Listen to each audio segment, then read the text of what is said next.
18 বছর ফেসিবাদের বুটের তলায় পিষ্ট বাংলাদেশের গণতন্ত্র ভোটের অধিকার ফিরে পাওয়ার জন্য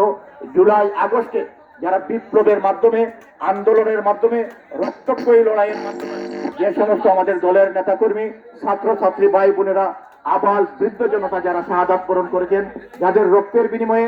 আমরা আজকে ফেসিবাদ মুক্ত বাংলাদেশ, আজকে হাসিনা মুক্ত বাংলাদেশে এই বিজয় দিবস উদযাপন করছি,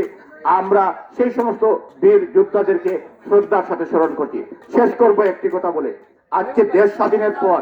এবং দেশ স্বাধীনের সময় থেকে যে তিনটি সবচেয়ে বড় অর্জন, 71-এর মহান মুক্তিযুদ্ধে নেতৃত্ব দিয়েছেন আমাদের নেতা, বিএনপির প্রতিষ্ঠাতা, মহান স্বাধীনতার ঘোষক শহীদ রাষ্ট্রপতি জিয়াউর রহমান, 90-এ এরশাদের মতো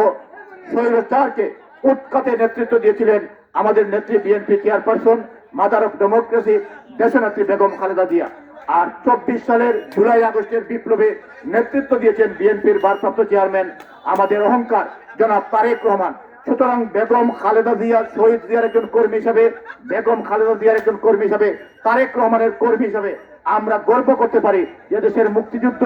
এদেশের গণতন্ত্র এবং ফ্যাসিবাদ মুক্ত যে তিনটি লড়াই হয়েছিল, সেই তিনটি লড়াইয়ে জিয়া পরিবার সম্মুখে থেকে নেতৃত্ব দিয়েছে। সেই দলের একজন কর্মী হিসাবে আমরা মাথা উঁচু করে বলতে পারি যে আগামী দিনে একটি শান্তির বাংলাদেশ, একটি শান্তির সিলেট, একটি শান্তির ফেঞ্চুগঞ্জ, একটি মাদক মুক্ত ফেঞ্চুগঞ্জ, একটি সন্ত্রাস মুক্ত ফেঞ্চুগঞ্জ বিনির্মাণে আজকে যে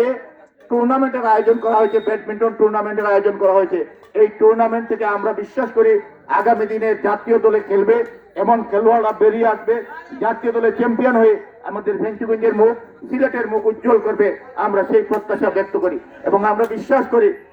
যে খেলাধুলা তরুণ এবং যুব সমাজকে বিপদগামীদের হাত থেকে রক্ষা করে, খেলাধুলা সুস্থ দেহ মন গঠনে কাজ করে, যার কারণে আমরা ছাত্রছাত্রীদেরকে আহ্বান জানাবো, বিশেষ করে আমাদের তরুণ যারা ছাত্র দলের যারা নেতৃবৃন্দ, আপনারা লেখাপড়ার পাশাপাশি খেলাধুলায় মনোনিবেশ করবেন, সমাজ বিনির্মাণে মনোনিবেশ করবেন। আসুন আমরা সকলে মিলেমিশে আমাদের এই শান্তির ফেঞ্চুগঞ্জকে একটা ভ্রাতৃত্বের বন্ধনে আমরা একটি সুন্দর ফেঞ্চুগঞ্জ বিনির্মাণে ঐক্যবদ্ধভাবে কাজ করি। এবং আপনাদের সকলকে অনুরোধ করব, যেহেতু খেলাধুলা বিনোদন দেবে এবং খেলাধুলায় সকলের বিজয়ী হওয়ার সুযোগ নেই, এক পক্ষ বিজয়ী হবেন আরেক পক্ষ পরাজিত হবেন। যারা বিজয়ী হবেন তাদেরকে আগাম শুভেচ্ছা, এবং যারা বিজয়ী হতে পারবেন না তারা যাতে ভবিষ্যতে বিজয়ী হওয়ার মন মানসিকতা নিয়ে খেলেন এবং খেলার মাঠে যাতে রেফারির সিদ্ধান্ত মেনে আপনারা নিয়ম কানুন মেনে খেলা পরিচালনা করেন, সেই প্রত্যাশা ব্যক্ত করে এবং আজকের এই বিজয় দিবসে এত সুন্দর একটি আয়োজন যারা করেছেন, আমাদের প্রিয় সাইফুল সহ যারা এই অনুষ্ঠান, এই টুর্নামেন্ট আয়োজনে ভূমিকা রেখেছেন, তাদের সকলকে আমাদের দল বিএনপি পরিবারের পক্ষ থেকে, আমাদের নেত্রী দেশনেত্রী বেগম খালেদা জিয়ার পক্ষ থেকে, আমাদের নেতা জনাব তারেক রহমানের পক্ষ থেকে আবারও ধন্যবাদ, মোবারকবাদ এবং কৃতজ্ঞতা জানিয়ে এবং খেলায় অংশগ্রহণকারী সকল প্লেয়ার এবং তাদের সমর্থকদেরকে আমাদের দলের পক্ষ থেকে শুভেচ্ছা জানিয়ে বিজয় দিবসের শুভেচ্ছা এবং এই বিজয়ের চেতনায় উজ্জীবিত হয়ে আগামী দিনে তারেক রহমানের নেতৃত্বে একটি সাম্য, মানবিক এবং ইনসাফ ভিত্তিক বাংলাদেশ বিনির্মাণে আপনারা আমাদেরকে সহযোগিতা করবেন, সেই প্রত্যয় ব্যক্ত করে আপনাদের সকলকে ধন্যবাদ জানিয়ে